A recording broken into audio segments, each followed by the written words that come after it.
현재 시각 2시 45분 지나고 있습니다. 코스닥에서는 오늘 외국인만 나홀로 매수를 보여줬었는데 여기에 기관도 오후 들어 소폭 매수 물량을 늘리면서 각각 1,021억 원 그리고 61억 원의 매수를 보여주고 있습니다. 지수는 0.8% 올라주고 있고요. 오늘 시장의 핵심 무엇일지 두 분의 전문가와 함께 알아보겠습니다. 김민수 대표, 임순재 대표 나왔어요. 어서 오세요. 네, 안녕하십니까. 오늘도 세 가지 특징주로 시장을 정리해 볼게요. 첫 번째부터 확인해 보겠습니다. 삼성 그리고 현대가 찾았다라는 소식에 마음 AI가 상한가에 갔습니다. 사실 원래 이런 종목이 이제 갭상승으로 시작했다가 윗골을 다는 경우가 많은데 오히려 마음 AI의 경우에는 상승으로 시작을 했고 좀 밀리는 듯 하다가 다시 상한가에 들어가 버렸어요. 도대체 이 삼성과 현대가 방문한 게 얼마나 큰 재료길래 마음 AI가 상한가에 갔을지 김민수 대표님 어떻게 보셨습니까? 마음에 드니까 마음 AI죠. 네. 그 말 할 것 같았어요, 왠지 느낌에. 그런가요? 네. 다른 걸 할 걸. 예. 근데 일단 지금 삼성이 좀 바쁩니다. 요즘 보니까 AI 쪽에 성과를 왜 내야 될지 이 부분에 대해서 삼성이 느끼는 거는 그거죠. 제조업체입니다. 제조업체 쪽에서 AI가 얼만큼 생산성을 높일 수 있는지에 대해서 어느 정도 가시화가 되고 확인하다 보니까 앞으로 변화를 많이 이끌 걸로 봅니다. 오늘 관심주도 그런 쪽인데 네. 그런 쪽에서 봤었을 때 아마 지금 나오고 있는 변화들을 그대로 이끌어 간다라고 하게 되면 또 이제 나오는 또 현대 엔지니어링 이쪽에서도 같이 또 관심이 높다는 쪽에서 부각을 받았었는데 이 회사가 AI 뭐 기초 관련된 알고리즘 짜고 게다가 또 AI 데이터 구축하고 뭐 클라우딩까지 그러니까 초기부터 진행되는 과정들을 대부분 할 수 있다 보니까 그에 따라서 관심이 높은 게 아닌가 생각되고 있는데 특히 아까 말씀드렸던 삼성도 9월 12일 가게 되면 무슨 서밋이 하나 있습니다. 이름은 까먹었습니다. 무슨 서밋이 하나 있는데 네. 거기서 어떤 자체 생성형 AI 쪽을 선보인다고 얘기를 하고 있는데 주체는 삼성 SDS죠. 그러다 보니까 그와 함께 성과를 내겠다. 근데 인수를 한 회사 엠노까지 같이 또 어떤 시너지가 나지 않을까라는 쪽으로 바라보면서 예전에 한번 그런 적이 있었습니다. 삼성이 로봇 쪽을 인수한다라고 하면서 사업부 늘리고 시장에서 부각을 많이 받았던 그런 모습들이 조금씩 펼쳐지는 것 같다라는 쪽에서 AI 쪽이 또 요즘 오늘 뷰노가 또 급등하죠. 네. 네. 그러니까 다 AI 쪽에 대한 관심이 높아지고 있다. 마지막으로 보니까 정부 예산 쪽에서 AI 쪽도 조금 더 늘어나고 있는 이런 변화도 있는 것 같습니다. 이 AI를 향한 관심이 일단 챗GPT로 시작이 됐고 여기서 속도가 늦어지면 큰일 나겠다. 빨리 뛰어들어야겠다라고 하며 국내 대기업들도 뛰어들고 뭐 세계 유수의 기업들 여기에 정부까지도 지원을 해주고 있습니다. 그렇게 마음 AI가 상한가에 갔는데 임순재 대표님이라면 개인적으로 사실 저희가 상한가 가기 전만 해도 이거를 그럼 오늘 이슈에 매도하는 게 좋을까 싶었거든요. 근데 이렇게 안착이 되면은 현구간에서 그쵸 갖고 가야죠. 네, 뭐 갖고 가셔야 되지 않을까 싶습니다. 그러니까 네. 뭐 AI, 뭐 마음 AI 같은 경우는 물론 이제 지금 뭐 하고 있는 게 방문했던 쪽이 이제 현대전자와 그다음에 현대 엔지니어링이도 이렇다라고 하게 되면 이거를 뭐 그러니까 지금 마음 AI가 신사업을 만들었는데 이게 상당히 좀 AI로 구현되어 있는 뭐 상당한 이제 좋은 스마트 오피스다라는 게 좀 이제 업계에서 좀 알려지다 보니까 이제 업체들이 방문하지 않았나 싶습니다. 그러니까 향후에 이런 형태의 이제 AI 오피스를 만들기 위해서는 뭐 삼성전자나 뭐 삼성 엔지니어링 같은 경우도 뭐 관심을 가질 수밖에 없다라고 보여지고요. 뭐 지금 현 상황에서 마음 AI가 뭐 여러 분야의 지금 AI 쪽으로 이제 라인업을 지금 확장을 하고 있다라고 보시면 될 것 같고요. 특히 이제 뷰티나 법률, 경제, 뭐 헬스케어 해서 뭐 12개 정도의 이제 최적화된 마음 이제 GPT를 이제 지금 뭐 라인업을 이제 구축을 했다라고 보면 향후에 이제 이런 AI 관련된 분야는 아마 향후에 계속성 성장성이 있다라고 보여집니다. 특히 뭐 미국 같은 경우에도 지금 AI 관련돼서는 뭐 일단 산업군의 아예 그 패러다임을 바꿀 수 있는 그런 이제 기술이다라는 그런 인식이 좀 강하기 때문에 AI 관련주들은 뭐 중간중간 쉬어가긴 하겠지만 그래도 장기적인 관점에서 여전히 관심 있게 보셔야 되지 않을까라는 생각을 해보고 있습니다. 네, 장기적인 관점에서는 계속 눈여겨봐야 되는 종목이다. 또 여기에 들어봤을 때 오픈 AI가 기업용 챗봇을 출시한다고 해요. 네. 이 챗봇도 B2C가 있고 B2B가 있잖아요. 조금 더 돈이 되는 건 B2B 사업 쪽일까요? 지금 당장은 B2C에서 소비자들한테 뭘 거둘 수가 없겠죠. 그러다 보니까 B2B가 맞는 건데 근데 지금 너무 저희가 챗 GPT만 얘기를 하는데 네. 이건 아주 요만큼 중에 하나입니다. 아직까지 지금 보여줄 수 있는 건 저희가 소비자 단에서 AI가 이런 거구나라고 볼 수 있는, 특히 써보셨죠? 네이버 하이퍼 클로버도 써보셨죠? 아니요, 안 써봤어요. 안 해보셨어요 아직? 네. 김정현은 어떤 사람인가 이런 거 한번 물어보세요. 그럼 뭐가 나옵니까? 답변 거부. 예, 이런 죄송합니다. 예. 네. 그러니까 이런 상황 쪽에서 뭐 직접 사용하는 것들이 나오다 보니까 이 생성형 관련된 쪽을 많이 AI의 전부를 알고 계신데 그게 아니거든요. 이제 지금부터 펼쳐질 기업 단에서 B2B 쪽에서 나오는 것들도 많을 거고, 기업들이 왜 이걸 쓰는지, 특히 지금 시장은 이번에 또 엔비디아 실적 발표하면서 상당히 고무돼 있습니다. 이렇게 실적이 많이 놀라운 실적인데? 라고 하지만 그거는 지금 AI 시장 쪽에서 3단계가 있는데, 첫 번째가 학습을 하고요. 그 다음에 추론이라고 하는 그 데이터를, 막대한 데이터를 가지고 결과를 내기 위해서 생각을 하는 겁니다. 그래서 이게 맞는 답이겠다라고 하게 되면 추론을 하고 그걸 가지고 결과를 보입니다. 이 3단계 쪽에서 지금 어디 집중적으로 투자를 할까요? 학습입니다. 그런 요 단계에서도 이렇게 폭발적으로 성장하는데, 추론 쪽으로 넘어가면서 또 다음 단계, 그러니까 추론으로 가게 되면은 이제 쉽게 말씀드리면 연산까지 해야 됩니다. 그러면 GPU 가지고 안 됩니다. CPU까지 같이 들어가는, 지금 얘기하는 또 GH200이라고 하는 엔비디아 쪽에서 새로운 컴퓨팅이 가능한 쪽까지 보여주기 시작하죠. 이렇게 나오기 시작하게 되면 결국에는 지금보다 더 커질 수 있다라는 쪽으로 바라보고 있고, 그래서 결론은 AI 소프트웨어 쪽에서는 아무래도 비용은 계속 발생하는데 네. 이를 어느 정도 커버를 할 수 있는 수익이 제일 중요할 거고, 그 과정 쪽에서 누누이 강조드리지만 메모리 반도체는 엄청난 일을 할 겁니다. 네. 지금 챗GPT가 우리 시장에서 뭔가 밀접하게 다가왔기 때문에 이것만 보고 있을 텐데, 아니다. 이 AI 시장에서 챗GPT의 그 크기는 굉장히 미약하다. AI는 더 커질 수 있다라는 이야기를 해주셨어요. 그럼 시선을 좀 많이 돌려볼게요. 일단 마음 AI의 경우에는 오늘장 상한가에 안착이 되었기 때문에 팔지 않겠다라고 했어요. 하지만 문제는 살 수도 없다라는 거잖아요. 네, 그렇죠. 시선을 다른 관심주, 관련주로 돌려보자면 어떤 AI주가 또 눈에 띌까요? 일단 뭐 AI를 활용한다라고 하게 되면 뭐 지금 많은 분들이 이제 글자, 이제 문자, 그쵸. 네, 그렇게 생각을 하시는데, 아마 이게 음성이나 아니면 영상 쪽으로 이제 바뀔 수밖에 없다라고 보시면 될 것 같고요. 그렇기 때문에 오늘 같은 경우 뭐 음성 관련돼서 지금 뭐 셀바스 AI 같은 경우도 뭐 강한 그런 시세를 보이고 있다라고 보시면 될 것 같습니다. 뭐 개인적으로 뭐 셀바스 AI도 뭐 나쁘지 않을 것 같고요. 영상 관련돼서 알체라도 좀 같이 관심 있게 좀 보시면 어떨까라는 생각을 해보고 있습니다.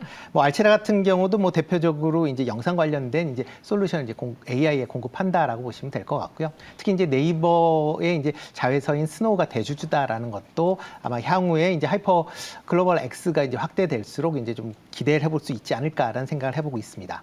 다만 뭐 최근에 이제 주가 흐름 자체가 이제 하이퍼 글로벌 X 이후에 조금 조정을 받고는 있는데, 뭐 일단 뭐 조정을 받는다라고 해도 중장기적으로는 조금 관심 있게 좀 보실 필요가 있지 않을까라는 생각을 해보고 있습니다.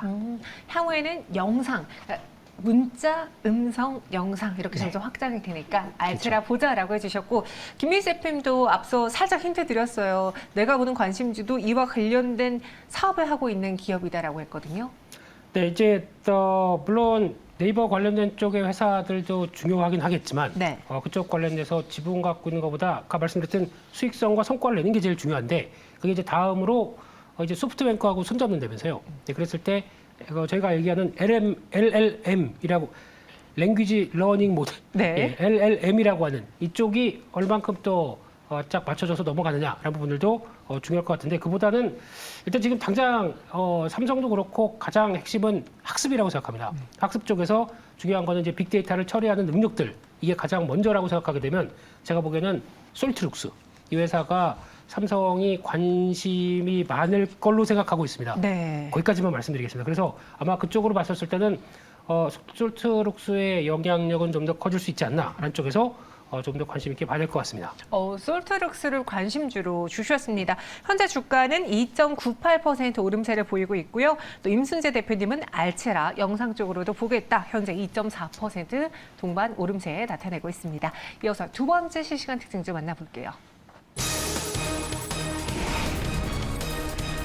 조선주 조정 끝났을까요? 역대급 호실적을 지금 준비 중에 있습니다. 최근 이제 조정받은 조선주들의 동반 반등이 나와주고 있는데, 많이 밀리진 않았어요. 근데 뭐 대표적으로 삼성중공업을 본다면은 고점에서 약간의 박스권 하단부까지 내려왔다가 다시 반등을 하고 있는데 그를 둘러싸고 있는 좀 악재 요인들이 해소돼서입니까? 아니면은 단기 조정을 거쳐서 오늘 반등하는 겁니까? 일단 단기 조정을 좀 거쳤다라고 보시는 게 더 맞지 않을까 싶습니다. 네. 뭐 조선업 허황에 대해서는 뭐 계속 뭐 지난 3월부터 계속 얘기가 나왔었던 그런 상황이고요. 맞아요. 뭐 일단 저점 대비로 뭐 한 고점까지 한 2배 이상 뭐 가까이 뭐 올라갔거나 뭐 그 전후로 지금 올랐다라고 보시면 될 것 같고요. 그 이후에 지금 뭐 중국의 수주 확대, 그다음에 조선인력 부족에 대한 이제 우려감이 이제 불거지긴 했지만 뭐 그건 일단 뭐 그렇게 큰 이슈는 아니다라고 보시는 게 더 맞지 않을까 싶습니다. 뭐 개별적인 종목들이 뭐 지금 한국조선해양이나 뭐 삼성중공업 같은 경우는 고점 대비 한 15% 정도 하락을 했고요. 뭐 하나중공업 같은 오션 같은 경우는 뭐 증자물에 대한 이슈 때문에 뭐 추가적으로 한 30% 정도 하락을 했었는데 뭐 그거는 단기적인 조정이 어느 정도 마무리된 거 아닌가라는 생각을 좀 해보고 있습니다. 뭐 최근 이제 조선업에 대한 업황에 대한 부분은 뭐 그렇게 큰 이견은 없을 걸로 생각이 되고 있고요. 특히 이제 하반기 이후에 21년도에 이제 수주했던 이제 선박들이 본격적인 인도가 이루어지면서 관련된 이제 매출이나 영업이익이 크게 잡힐 걸로 예상이 되고 있습니다. 뭐 지금 도크 자체도 26년까지 지금 뭐 꽉 차 있는 그런 상황이기 때문에 실적 측면에서는 뭐 그때까지는 별 문제 없이 증가할 수 있지 않을까라는 기대를 해보고 있습니다. 단기 조정을 거치고서는 반등이 나오고 있다. 실적에 대해서 우리가 이미 다 알고 있었던 거고 실제로 그 수치를 볼 수 있는 게 이제 신조선가잖아요. 근데 그 신조선가가 지속적으로 오르면서 사상 최고치를 경신했다고 하더라고요. 그러면은 이게 궁금한 게 현재 신조선가가 반영이 되려면은 지금 이 가격의 배를 만들거나 계약을 해야 되는 거잖아요. 네. 근데 이미 모든 항구가 꽉 찼다고, 그러니까 수주할 수 있는 캐판 다 꽉 찼다고 들었는데 네. 반영이 그럼 안 되는 건가요? 어때요? 일단 정정부터 하셔야겠는데요. 왜요? 예, 사상 최고치는 아닙니다. 사상 최고치 아닙니까? 2008년도 당시가 182점 몇이 있습니다. 아, 거의 그 부근이네요. 네, 예, 그 정도까지 있다 보니까 지금 174니까 지금 현재 한 92% 수준 정도다 보니까 거의 많이 갔다라는 쪽으로 보시면 될 것 같은데, 근데 말씀하셨던 내용은 배가 꽉 차 있는데 지금 수주 받으면 어떡하냐 이런 얘기시죠? 맞아요, 네. 맞아요. 아니 꽉 차 있는데 만들어서 보내겠죠. 그러면 그 다음에 나오는 거 순차적으로 쭉 들어오겠죠. 그렇기 때문에 수주는 많으면 많을수록 좋다라고 보셔야 되는데 그렇다고 다 이해관계는 얘기 드리겠죠. 지금 수주 받으면 3년 뒤에 됩니다. 그래도 괜찮으시겠어요? 그러면 어쩔 수 없지만 그래도 한국 기술이 넘버원 그러면 주는데 좀 비쌉니다. 괜찮으시겠어요? 어쩔 수 없죠. 네, 지금 신주성과가 이런데 네. 이러다 보니까 기대감은 상당히 높은 수준이라고 봐야 되는데 그럼 이런 신주성과 사이클이 계속 올라가는 추세가 한번 턴하기 시작하면 6년 정도는 들어온다고 합니다. 그렇기 때문에 지금 그러면 2008년도 그때 슈퍼사이클이라고 했던 때보다 아직까지 못 간다고 하더라도 그 사이에 보면은 물가가 얼마나 올랐습니까? 이런 것까지 반영하면서 오히려 이제 수주가 그대로 유지가 된다라고 하게 되면 더 오르겠죠. 아마 최고가는 돌파를 할 수 있겠다라는 관점들로 보시면서 신조성과는 계속 움직이는데 더 중요한 거는 좀 기술력이 필요한 좀 비싼 배들, LNG선 같은 거, 예, 그런 거는 더 가격을 높게 받고 있기 때문에 LNG선에선 대한민국이 82% 점유하고 있습니다. 그 정도의 강점을 보이게 되면 뭐 잘하겠죠. 네. 네. 그래서 계속 잘 봐야 될 것 같습니다. 정리해 보자면은 신조선가는 사상 최고치 부근까지 왔다. 그리고 도크가 꽉 찼다고 하더라도 또 다시 우리에게 손을 벌릴 기업들이라던가 국가들은 많기 때문에 오히려 쌓이면 쌓일수록 좋다라고 이야기해 주셨습니다. 그럼 여기서 두 분의 생각이 궁금한데 조선주 실적 다 좋다고 하잖아요. 뭔가 확정된 수익을 얻을 수만 있을 것 같은 기대가 있거든요. 근데 반대로 주가는 계속 마냥 오르진 않아요. 오히려 성장주들이 더 강하게 오르죠. 그럼 여기서 우리가 조선주를 투자해 볼 만하다라고 보십니까? 일단 조선주 관련 쪽은 계속 관심 있게 보셔야 되지 않을까라는 생각을 해보고 있습니다. 뭐 과거에도 뭐 지금 가격 이상의 가격을 충분히 뭐 가졌다라고 보시면 될 것 같고요. 지금 뭐 제대로 된 이제 영업이익이 안 나왔기 때문에 PER이 안 나오긴 하지만 여전히 이제 PER 기준으로 보면 꽤 높다라고 볼 수는 없다라고 보여집니다. 특히 조선사들의 이제 수주가 계속 이어지고 있다라는 게 긍정적으로 보셔야 되지 않을까라는 생각을 해보고 있고요. 뭐 일단 기본적으로는 지금 LNG 운반선에 대한 이제 수주에 대해서 시장에서 관심을 많이 갖는데 아마 차후 기본적으로 이제 친환경 선박에 대해서 아마 좀 더 관심을 가지셔야 되지 않을까라는 생각을 해보고 있습니다. 특히 이제 IMO에서 이제 국제회사기구죠. 2050년도까지 이제 탄소 제로를 위해서 이제 단계적으로 이제 감축안을 이제 제시할 걸로 예상이 되고 있고요. 2027년 이후서부터는 만약 감축을 못하는 배에 대해서는 이제 과징금을 이제 부과할 걸로 예상이 되고 있습니다. 그러다 보면 뭐 향후에 이런 이제 노후화된 선박들이 계속 이제 나올 수밖에 없다라고 보여지고요. 특히 아까 이제 말씀하셨듯이 2008년도에 그렇게 호황기 때에 나왔었던 그런 이제 배들이 최소한 20년에서 25년 정도 지나면 이제 노후화가 되기 때문에 교체 수요들이 발생할 수밖에 없습니다. 그러니까 향후에 지금 뭐 2000년대 초반에 이제 했던 것들은 지금 20년이 넘었고요. 그러다 보면 이런 계속 친환경 관련된 선박에 대한 수주가 그러니까 다른 선박에 비해서 가격도 높기 때문에 네. 아마 실적 측면에서 좀 더 긍정적으로 영향을 미치지 않을까라는 생각을 해보고 있습니다. 관심주로 딱 하나만 꼽자면은 그 중에서 관심주로 보면 HSD 엔진. HSD 엔진이요. 조금 관심 있게 보시면 어떨까 싶은데요. 네. 뭐 일단 뭐 지금 최근에 이제 선박들이 이제 나오면서 이제 친환경 선박에 대한 얘기들이 많이 나오고 있고요. 그러다 보면 이렇게 이제 이중 연료로, 그러니까 친환경 선박을 하면 기존에 이제 디젤과 뭐 LNG 아니면 디젤과 메탄올, 향후에는 이제 디젤의 뭐 암모니아 이런 형태로 계속 발전해 갈 겁니다. 이렇게 되면 이런 이중 엔진에 대한 수요가 증가할 걸로 예상이 되고 있고요. 국내 업체들이 이중 엔진에 대해서 상당한 경쟁력을 갖고 있다라고 보시면 될 것 같습니다. 그런 관점에서 향후에 이런 그러니까 조선 선박들의 수주가 증가할수록 엔진 회사들의 수익성도 상당 부분 개선될 것이다라고 보시면 좋을 것 같습니다. 네, 조선주 탑픽을 물어보면 많은 증권사들이 다 삼성중공업 이야기를 해요. 그래서 삼성중공업을 좀 마음 놓고 사도 괜찮은 건지 혹시 여기서 조선대 기자재를 묻히면은 그 승부를 좀 붙이면은 투자의견이 나뉘어질지 그것도 좀 궁금한데요. 그냥 네. 마치 같이 가는 건가요? 같이 갈 수밖에 없죠. 예, 지금까지 같이 왔고. 그쵸. 네. 그런데 이제 그런 건 주의해서 보셔야 될 것 같습니다. 이제 그냥 편안하게 간다고 하더라도 네.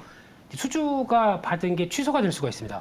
이게 무슨 얘기냐면은 네. 지금 이제 고금리가 계속 지속되다 보니까 지금 이제 파이낸싱을 하는데 잘 어렵습니다. 이 금리를 부담하고 이것까지 끌고 가기 좀 어렵다 그러면 취소가 나올 수도 있다는 건데. 중간에요. 네. 근데 그렇다고 하더라도 그게 그래서 뭐 심각한 타격은 아니고 그러면 그 사이에 그럼 그거 그러면 앞으로 당겨지겠죠 일정이. 그리고 또 추가로 받으면 되니까 이전 같은 상황 쪽에서는 오히려 값은 조선사일 상황들이 높기 때문에 너무 그건 부담스러운 건 아니고 또 하나 이제 해양 플랜트 얘기가 많이 나옵니다. 지금 조선 쪽에 다음 먹거리로 봤었을 때 해양 플랜트를 통해서 이게 쉽게 말씀하면 해상 풍력 네. 관련된 쪽에 강점이 그러니까 다 그쪽으로 하다 보니까 강점이 있어서 그거를 연결시키는 회사들이 좀 많은데 그런 관점들은 오히려 또 하나의 플러스 알파의 투자 아이디어가 될 수 있기 때문에 이런 거 잘 지켜보자라고 말씀드리고 싶고 최근에 뭐 SK 오션 플랜트나 이런 종목들도 예전에 삼각 MNT죠. 그러다 보니까 영향을 끼치는데 그런 관점에서 많이 올라 보이는 종목이지만 길게 보면 별로 안 오른 종목이 있습니다.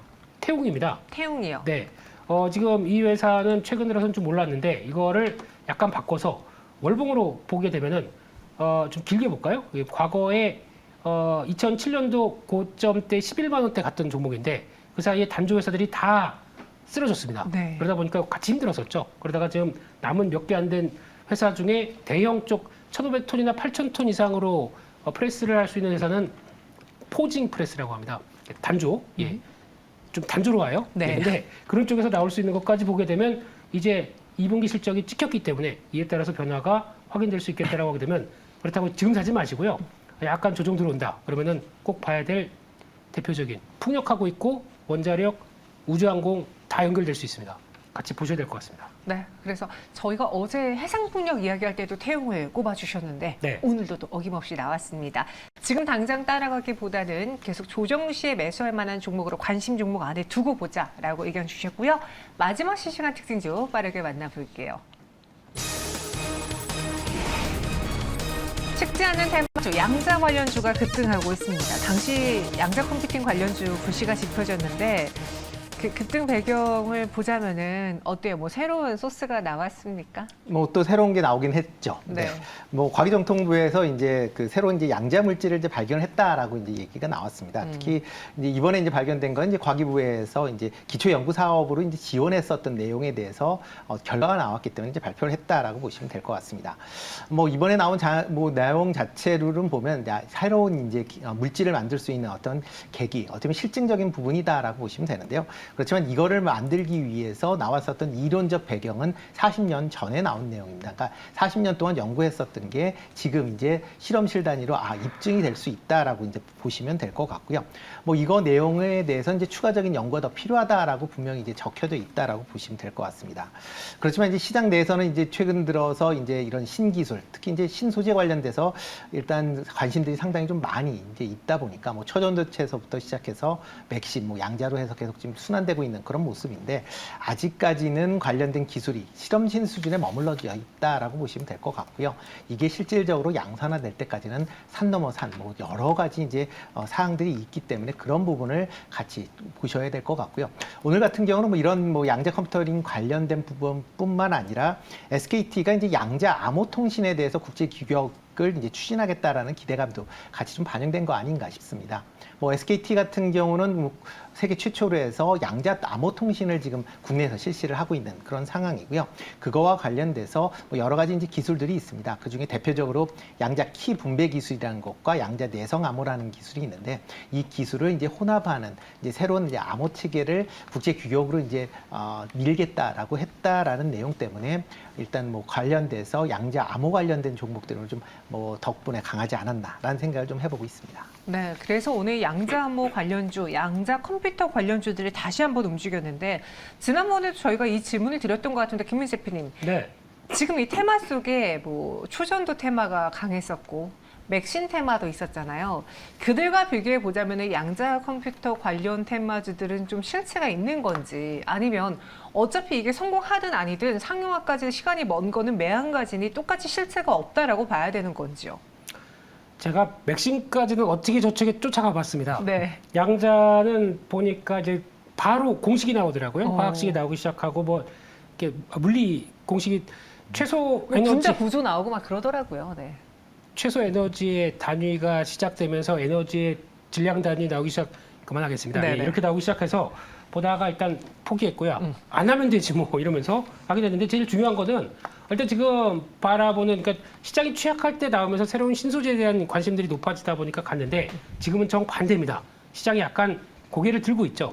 지금 2550선이 중요한 저항선을 이제 막 돌파하는 자리다 보니까 그렇죠. 굳이 그거 안 해도 됩니다. 그러니까 지금 어제 오늘 나왔던 시장의 변화가 뭐냐면은 그동안 좀 주춤했던 그리고 또 약간 너무 관심이 그 신소재 쪽으로 가다 보니까 많이 쏠렸던 종목들이 변화가 나오기 시작하면서 종목단의 움직임이 더 다양해지기 시작합니다. 그러니까 굳이 거기 안 해도 수익이 이번 만약에 이런 뉴스가 나왔다 그러면 오늘 급하게 다들 종목들이 쫙 예전 같았으면 올라갔겠죠. 네. 그렇지 않다는 거는 또 시장이 바뀌고있구나라는 쪽으로 바라보셨으면 좋겠고 그렇게 되면 시장이 취약할 때 반응할 겁니다. 그렇기 때문에 이쪽은 굳이 매매하시기보다는 다른 지금 오히려 실적되고 시장이 좀 약간 턴하기 시작했을 때 나올 수 있는 새로운 좀 주된 테마들, 그러니까 작은 테마 말고 큰 줄기를 가진 테마들이 더 지금 받을 때가 아닌가. 그래서 공부 포기, 네, 그냥 다른 거 하겠습니다. 네, 그래서 두 분 모두 다 양자 컴퓨터 관련주들의 경우에는 단순 테마주다 접근하지 않겠다라는 의견으로 마무리해 보겠습니다. 오늘 세 가지 특징주로 시장 정리해 봤고요. 두 분의 대표님 인사드릴게요. 설명 고맙습니다.